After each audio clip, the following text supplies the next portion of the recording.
between these two teams. I Mm-hmm. don't see this as a totally one-sided match, Yeah. even with the presence of the Ziggs. Mm-hmm. Even though it's so squishy down at the backline, and I think the Vi has a lot of capacity on targeting anyone. Mm-hmm. I love the idea of how Liam adjusted against the Yasuo pick. Very few are countered heavily by the Mm-hmm. Deathmark. Sorry, by the wind wall, Yeah. Mm-hmm. And yeah, it's hard to counteract something that doesn't really have any counters, right?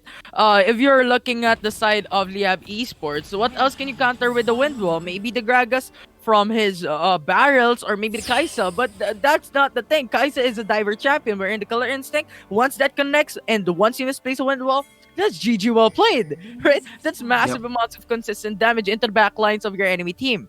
So yeah, I think Yasuo's wind wall I think is gonna be key when it comes to trying against out the Kaisa. And yes, when you're talking about the early game, it can counteract the Shuriken, but considering the nerf of the Shuriken, nevertheless, I think it has a shorter range. So yeah, I mean you could just dodge it left and right, go for Yeah. some micro macro plays. Yeah. Well, let's see here. Members here Mm-hmm. of Team Sunsparks pulling of a very aggressive invasion by Mm-hmm. sending three members on one lane. Rather, four members on one lane allow three to actually go for the invade and go maybe for a very quick turret push. And because they can, this is actually a composition usually run by Sunsparks 2 of having the Ziggs be within the kill range of the turret. But of course, with this new minion stack, Morites will be joining the party, still sitting at level 1. Can they get the turret at level 2? Members here of Sunsparks already has the level advantage. Mm-hmm. I Rather, mean they're kiting back. Yeah. they have to. They have to take it. It's gonna give them a massive amount of damage, and having that Ziggs, that is gonna utilize his max efficiency. And I think that wasted a lot of time for the side of the Abby Esports. At the same time, you have Alistar and Vi trying to roam around the riverside, going to the top side. But nevertheless, we're gonna have another fight from that. Yes, not being able to take the first blood. Very easy pick actually on that Yasuo, and Hmm. Sunsparks is, again, it's not a draft disadvantage anywhere, but rather a rotation. Yeah. Rotational disadvantage in my opinion. The plan of Sunsparks on actually taking down the turret onto the Baron lane very very quick got foiled by Morites and even the Kaisa. If I'm not mistaken, I think that's Nixu, if not Gambit on the ADC position. And also onto the mid lane, gets pretty maintained and everything resets onto the map. We are onto the 2 minute mark of this game. And they're separating the Ziggs on the misfortune. This is very dangerous because by the 3 minute mark, the Vi, Pozo Jungle, will be able to complete this rotation onto the top lane side and they can make a dive against Chami. 100%. And I do think Ziggs should just fall back for now, tower hug, very complete because you don't have any supports. And considering Ziggs is just too squishy into the early game, it's just too hard. And you have a Vi as your enemy team. But nevertheless, you know what? He went in for the early reset, buy some items to go for more damage into the early fight. And I think the mana tiers is already up. But Zed, into the mid lane, I didn't see it. But that is another kill to the side Yeah, of, yeah. of Liyab Esports 2-0 on the running score. Still not really so big on the gold lead. Maybe 1k for that part. Sizable in the early game. But the big headline here is the 3 minute gank. You can actually see Pozo Jungle, like we mentioned, by the 3 minute mark, has his level 5 already. All they need is to have Morites rotate there. But maybe if Morites will be shown on this ward here, Chami's playstyle would be a bit more free onto the top lane side. But he's being careful. He did sense, he knows that this is the timer where level 5 should be available and quite anticipating where the Vi will take his entry as he cannot see the Vi on the Riverside Jungle. Mm-hmm. And I think Vi, right now, 3 minutes and 30 seconds of the game, overing to the top side of the map, it is going to be scary. And I think it is also something to be expected that these two teams are now going in for some resets, because that is going to be the ocean break in 20 seconds. And as expected right now, you have Misfortune going in for the reset. You have Brum going in for the reset. That is going to be very important. And I think that is important when it comes to taking a highlight. And, ooh, that Ziggs Okay, ultimate. very good pick. Where's the collateral damage? Level 6. will not be burned by fate. Actually, it's not available. I think it got burned too early. But still, 5722 will bring in the 0-0 into the face here of the Zed. I'm gonna go for a push, maybe a rotation pick for the top lane side. But the clear path there is that members of Liyab will have a license in taking this Ocean Drake. And now it's gonna be Sunsparks trying to go for the contest, but I don't think it's gonna be enough as they are too late in this fight. They were really just trying to hold on to the Baron lane, but nevertheless, they're gonna take the tower first blood, and that is gonna give them the gold advantage. But when you're talking about mid game, late game, it's gonna be very difficult as the Ocean Drake gives more sustainability to the side of Liyab Esports. Considering you also have the Kaisa that could utilize this very well. Yeah, if I'm not mistaken, aside from sustainability, the biggest point that the Ocean Drake can give is dueling capacity Yeah. in the form of the Omnivamp. Right now, I think they changed that towards the Spell Vamp and also the Life Steal. But nonetheless, here's the timer, Infinity. 1 minute before we get into the Herald. Another rotation here. One wave clear will be done here by the Dragon Laners, and I think they will go for a quick recall. Yeah, there we go. Fortuna already setting up for the recall so that they can join the party onto the top lane side. But of course, members of Liyab are quite quick, went for the death mark here. But of course, Mega Inform gets casted on by Chami, and he knows how to roll with the Ziggs. Another first kill, 5722. Can he flash in? No, he won't. He won't dive in as he knows the backup is there. Moritz and Tokimo is gonna be rotating onto the top inside, making sure that no kills are handed more towards Sunsparks. I mean, they have to. Sunsparks needs to punish Liyab Esports this early into the matchup, considering they already they've gotten the Ocean Drake. They need something to trade off with that objective, and Rift Herald, I think, is gonna be the perfect key for them to make a comeback when it comes to objectives taken against Liyab Esports. And that tower is not gonna be enough to take it down home against that dragon that was secured by the side of Liyab Esports into the mid-game, late-game fights. And turrets are gonna be the answer right now. See here, of course, speaking of turrets, you'd want a prelude to that one. That would be of the Herald. They focus Glacial Fissure handed on only one member of Liyab. But as 4 members will be receiving the explosive cast. Bullet time to stop and the advance of Liyab. It doesn't matter. But of course, there's still a lot of bullets coming in. Not from the Misfortune, but rather for the Graves securing the Herald. At the back line, we got the Zed. He tries to dive in. No more death mark. But the fight carries on. The fight continues. Fate goes in. Gets dueled up. Void Seeker gets casted for by the Kaisa. And the Kaisa finishes up the Graves. Trapped in the corner near the Herald pit, and of course the Zed tries to outplay also the Misfortune here, but it is gonna be Sunsparks that will bring in the hit. Ooh, the ace, the wipeout from Sunsparks, and it's gonna be hard for Liyab Esports to take it all on when it comes to team fights. I've already stated when it comes to their draft a while ago that they're going in for the more of a skirmish type of setup. They're going in for that a single targeted setup against Sunsparks, wherein they've drafted like a Misfortune, a Yasuo, a Braum, which is a team comp type of draft wherein you are at an advantage when it comes to team fight. Yeah, we did have a lot of parts on that team fight also, Infinity. But one thing I forgot emphasizing is the wind wall. That delivered a lot of hassle against 5722. I see the reason why they banned out the Yasuo against 5722 on that game number 1. Imagine that fight, Imagine that fight. The Glacial Fissure was not used in an optimal manner. Right? It's just one target on the Glacial Fissure. It was on the Vi. And no last breath has been used by 572. He knows it's still too early to go for that dive. And I would dare say even the AoEs on Liyab has been efficient.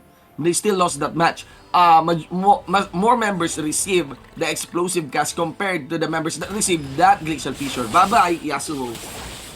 Oh, that Yasuo with the wind wall is not gonna be enough to keep him safe, and that is gonna be the 2v1. Just delaying the fight with the ultimate. But overall, it's gonna be the kill to the side of Liyab Esports. I mean, they wanted this. They have to get this, considering that 1-3-4 already, or 1-2-4 rather, for Yasuo, and getting already that Static Shift and Infinity Edge. They have to delay the scaling potential of this champion.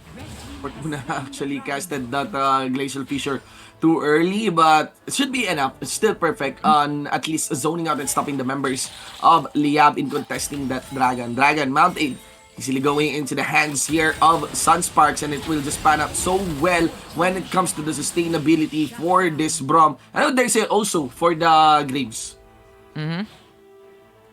The Graves for the side of Sunsparks. I actually don't know. I mean, you have the blind, you have the collateral damage, but I don't see its strength. I mean, in terms of the range as a jungler, I think you have that potential to go for that poking potential against the enemy team. But overall, I don't see its presence when it comes to team fights. I don't see its presence when it comes to the jungler overall individual matchup.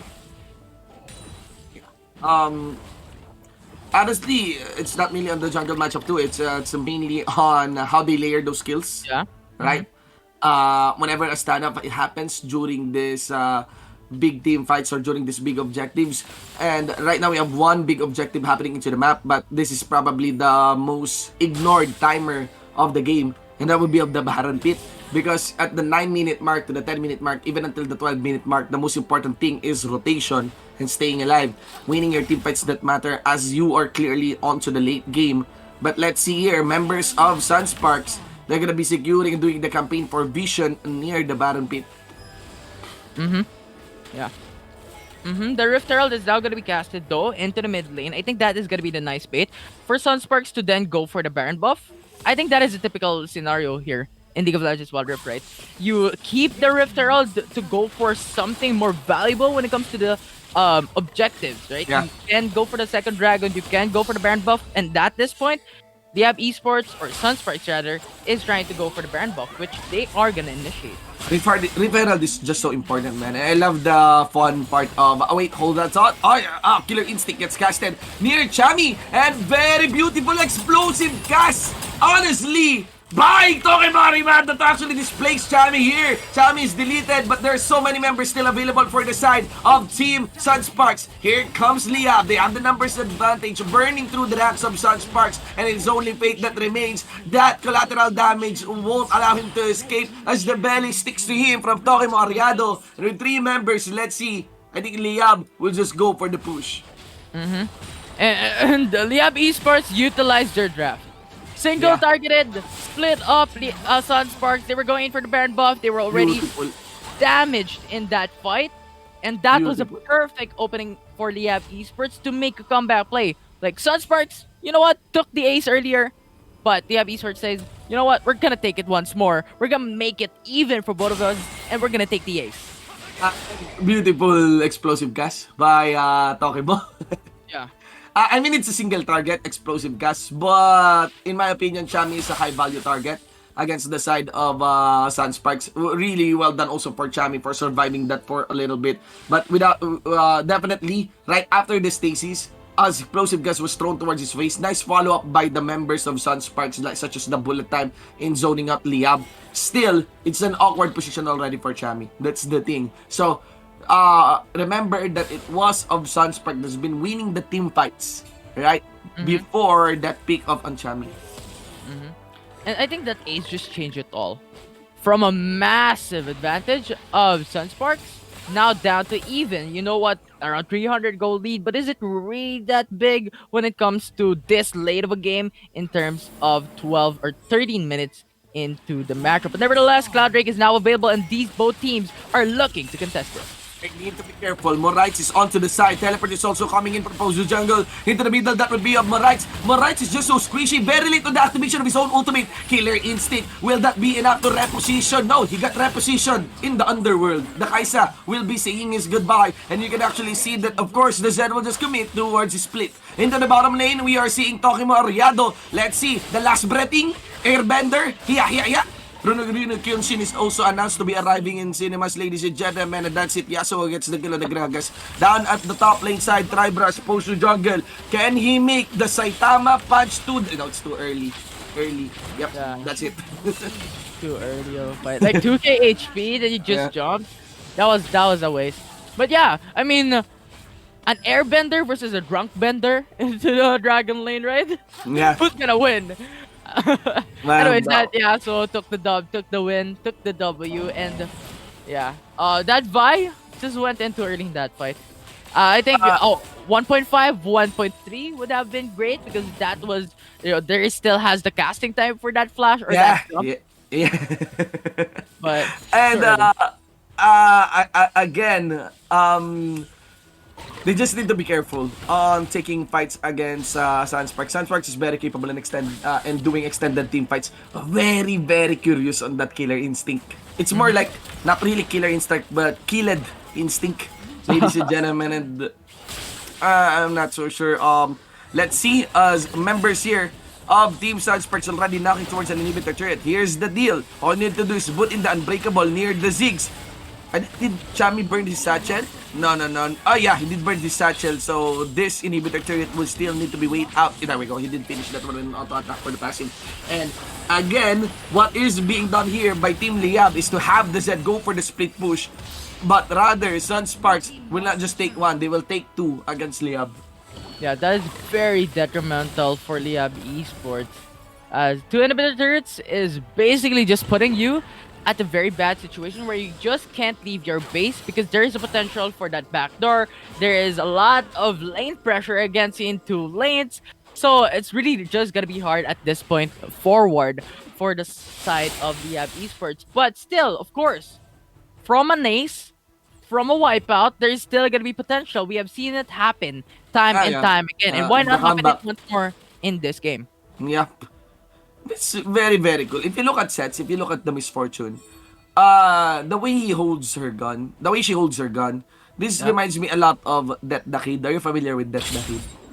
No. Yeah. It's well, it's not really a very old anime. It's from Soul Eater. If you're familiar with the anime right now, for Netflix, which is called Fire Force. It came from the same creator as Soul Eater. It was a really it is a good anime. It is a good anime. The way he holds his guns, he used the pinky finger as the trigger finger with this Misfortune. But the biggest highlight of this Misfortune skin would be of the way the bullet time sounds. Like it's so intense. And now looking to the Misfortune, he joins his teammates down at the bottom. Let's see here. They have the Vi. Down at the top lane side, I think they plan on killing up the Yasuo. The Yasuo is also sent towards them. But the problem here is will Morites, along with the Kai'San, even with Toryomo, be enough to defend this base? They're going for the push onto the top lane side. Honestly, this is round 2 once again to Sunsparks because splits are being done. They're bypassing to get 2 Guardian Angels. Will that be enough? There are actually recalling they need to get the teleport. They need to get the Omega Special. Had it been they have teleport, they could have finished the game. Oh no! It's 700 HP remaining, and that Yasuo might have been alone. That could have been the win. That could have been the W for Liyab Esports, and that kill from that Zed is gonna enable Sunsparks to go for the Baron or to the Elder Infernal Drake. This is gonna be big time for the side of Sunsparks, and that Liyab Esports not being able to take the base is gonna produce massive advantage for the side. Oh my god! They did went for the teleport. They're sending here the Kai'Sa along with the Gragas. They want to finish this game. And you can see how Liyab tries to attempt to finish the game. But this is the bootleg Omega tactic, ladies and gentlemen. I mean, they need to have the Alistar be inside the base before the teleport comes in. Actually, the teleport should come in by the time also that the Zed and the Vi arrives onto the top lane side. That would have been a nice opportunity to teleport. Another teleport is coming into the top lane side, but minion waves are coming in at this mid lane next to turret, and I think that's it. That's it, ladies and gentlemen. Never again. Not again. Not today, says Sunsparks. We've seen that from yesterday.